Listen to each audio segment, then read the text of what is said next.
আজকে বেনারসে আমাদের third day. কালকে ফিরে যাব কলকাতায়। কম্প্যারেটিভলি আজকে একটু সকালেই বেরিয়েছি, কারণ 12টার মধ্যে সংকট মোচন মন্দির বন্ধ হয়ে যায়। তবে প্রথমে গেলাম মানি মন্দিরে, আর এই দুটো মন্দিরের সাথে আমাদের এবারের মতন মন্দির দর্শন শেষ। এরপর আমাদের বেনারসের ঘাট, চাট, চায়, কচুরি, লস্যি আর লোকজন দেখা ছাড়া আর কোনো কাজই ছিল না। আমাদের সঙ্গে যে ছেলেটি সবসময় ছিল তাকে আমি একবার জিজ্ঞেসও করলাম আর কি মন্দির দেখার আছে। ও বলল, ম্যাডাম ইহা মন্দির হি মন্দির হ্যায়, অসংখ্য মন্দির হাতে গোনা যাবে না। তাই সংকট মোচন দর্শন করে ঠিক করলাম এবার একটু ঘাটের দিকে যাওয়া যাক। আগের দিন যে ছেলেটি আমাদের অটোতে ঘুরিয়েছিল আমরা তাকেই বলে রেখেছিলাম চলে আসতে, আর আজকেও মোটামুটি সারাদিনের জন্য আমরা অটোটাকে বুক করে নিয়েছিলাম। আর এখন আমরা চলেছি আস্সি ঘাটের দিকে। আর এই যে আস্সি ঘাটের পাশেই সেই ফেমাস পেহলওয়ান লস্যি। একবারের জন্য দাঁড়ালাম, তারপর ভাবলাম না এক্ষুনি না, আগে একটু ঘুরে আসি তারপর খেয়ে নেব। কিন্তু সেই পর আর হলো না। যাই হোক, আস্সি ঘাটের উপরে একটা পিজ্জারিয়ার কথাও আমি কিন্তু খুব শুনেছিলাম, আর এখানকার পিৎজা ট্রাই করাটাও আমার উইশ লিস্টে ছিল। এই ক্যাফেটেরিয়াটার নাম হলো ভাটিকা ক্যাফে। ঘাটের ওপর আউটডোর সিটিং, বিউটিফুল অ্যাম্বিয়েন্স। এখানকার শুধু শাকাহারি পিৎজা খাবার ইচ্ছে নিয়ে আমি এখানে এসেছিলাম, কিন্তু সন্তোষ যে ছেলেটি আমাদের সঙ্গে সবসময় ছিল সে বলল, ম্যাম यहाँ का एप्पल पाई भी जरूर ट्राई कीजिए। बहुत बहुत अच्छा, नहीं बहुत बढ़िया है। अगर आप नहीं होते ना तो इस तरह से तो बिल्कुल भी नहीं घूम सकते, बिल्कुल भी नहीं। बोटिंग कैसा हुआ? तो बहुत ही अच्छा। कोई अगर यहाँ पे आए तो बोटिंग जरूर से करे, मतलब बस वो सनसेट से पहले। बताइए गंगा आरती आपको कैसा लगा? गंगा आरती तो बहुत ही, लेकिन गंगा आरती से भी अच्छा वो जो बोटिंग का पूरा था ना, वो मतलब वहाँ से जब सनसेट हो रहा था उसके बाद की आरती हमने देखी, बहुत अच्छा। पहला दिन तो इतना खूबसूरत था, और नेक्स्ट डे हम लोग बहुत घूमे। दर्शन कैसा हुआ? दर्शन तो बहुत, थैंक यू दर्शन बहुत बढ़िया हुआ, बहुत बढ़िया, बहुत बढ़िया। तो खाइए, बहुत अच्छा लगेगा। আমি সুব্রতকে বললাম সন্তোষের সঙ্গে আমার একটা ছোট্ট করে ভিডিও করে নাও, আর ও তো আমার রীতিমতন ছোটোখাটো একটা ইন্টারভিউ নিয়ে নিল।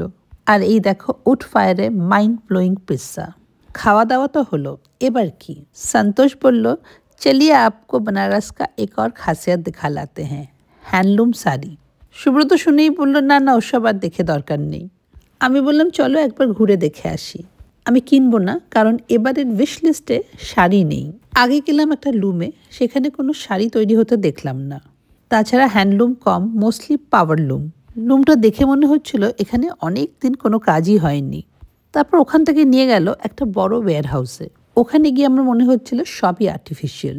সত্যি কথা বলতে শাড়ি ভালো করে না চিনলে বেনারস থেকে কিন্তু শাড়ি কেনা খুবই ডিফিকাল্ট। আমাকে শাড়ি দেখিয়ে খুশি না করতে পেরে সন্তোষের মনটা যেন মনে হলো একটু খারাপ হয়ে গেল। বলল, চলিয়ে আপকো সোনে কা শাড়ি দিখাएंगे। আমি বললাম, না বাবা, সোনা টোনা দরকার নেই, তুমি আমাকে কাচের চুড়ির দোকানে নিয়ে চলো।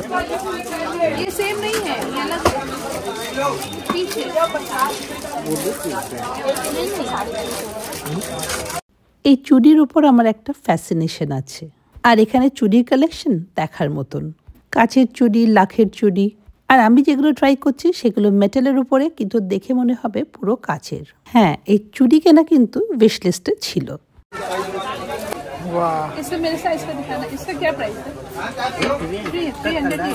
এই চুড়ি ছিল আমার বেনারস থেকে অনলি শপিং। আর তোমরা যারা ভেবেছো আমি বেনারস থেকে অনেক শপিং করব, তোমরা সত্যি খুব ডিসঅ্যাপয়েন্টেড হবে। এর পরের উইশ লিস্টে ছিল ব্লু লস্যি, আর সেদিকে যেতে গিয়ে গদলিয়া চকের মুখে আমাদের অটোটা আটকে গেল।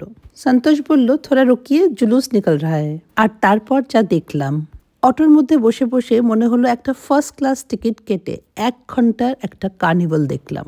চোখের সামনে ইনক্রেডিবল ইন্ডিয়া। শ্মশানের ছাই মেখে হোলি সেলিব্রেট করা। এই মাসান হোলি বারাণসীর একটা স্পেশাল ইভেন্ট, সেলিব্রেটিং ডেথ। আর কার্নিভেলের সাথেই আমি অবজার্ভ করছিলাম চারিদিকের লোকজন।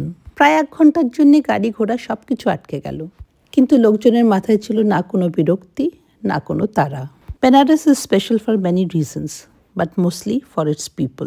ফাইনালি 1 ঘন্টার পর আমরা একটা সরু গলির মধ্যে দিয়ে পৌঁছে গেলাম দ্য ব্লু লস্যি শপ। এখানে আমি ট্রাই করলাম fruit lassi. Fresh fruits and nuts দিয়ে অসম্ভব ভালো একটা লস্যি। তারপর এই ব্লু লাস্সির সরু গলিটা দিয়েই হাঁটতে হাঁটতে পৌঁছে গেলাম মণিকর্ণিকা ঘাটের শ্মশানে। আমি আসলে দেখতে এসেছিলাম সেই বেঁকানো মন্দিরটা, যেটা অর্ধেকটা জলের তলায়। শ্মশানের আগুন তখনও জ্বলছে, আরেকদিকে মন্দিরের ঘন্টা বাজছে। আমার ভীষণ মনে পড়ছিল একটা সিনেমা, যেটা আমার মনে খুব দাগ কেটেছিল, মাসান। Good morning. আজকে আমাদের 4th and final day in Banaras. আজকে বিকেলের মধ্যে বাড়ি ফিরে যাব, তবে উইশ লিস্টের একটা টিকমার্ক কিন্তু এখনও কমপ্লিট হয়নি। আমরা কিন্তু হোটেল থেকে বেরিয়ে গেছি, হোটেল থেকে বেরিয়ে গিয়ে চেক আউট করে এখন ঘাটে এসে বসে আছি। গদলিয়া মোড় অব্দি একটা অটো নিয়ে এলাম, ওখান থেকে হেঁটে দশাশ্বমেধ ঘাট। এখন ঘাটের লাস্ট দর্শন করে যাচ্ছি এই ট্রিপের, যেন আবার আসতে পারি। এখান থেকে 2:30টার সময় বেরিয়ে যাব এয়ারপোর্টের দিকে, বিকেলে ফ্লাইট, এই জন্য এখন অনেকটা সময় হাতে আছে। এই সময়টা চুপচাপ আর কিছু না বসে গঙ্গা দর্শনটা করব। আবার কবে আসবো, খুব তাড়াতাড়ি যেন আসতে পারি। যা যা ভেবে এসেছিলাম সব কিছুই কিন্তু মোটামুটি ট্রাই করে নিয়েছিলাম। যেটা বাকি থেকে গেছিল সেটা হচ্ছে the winter speciality of Benares, that is মালাইও। 1 মিনিটের এটা মিস হয়ে গেলে কিন্তু আরেক মিনিটের জন্য ওয়েট করতে হবে। শীতের রাতে শিশিরে দুধটাকে বাইরে রেখে সকালে সেটাকে ভালো করে ফেটিয়ে মাখন বের করা, এটাই হচ্ছে এই ডেজার্টের মেইন স্টেপ। আর খেতে কিরকম তোমরা নিশ্চয়ই ট্রাই করেছো, আর না করলে কোনো এক শীতে ডেফিনেটলি করো।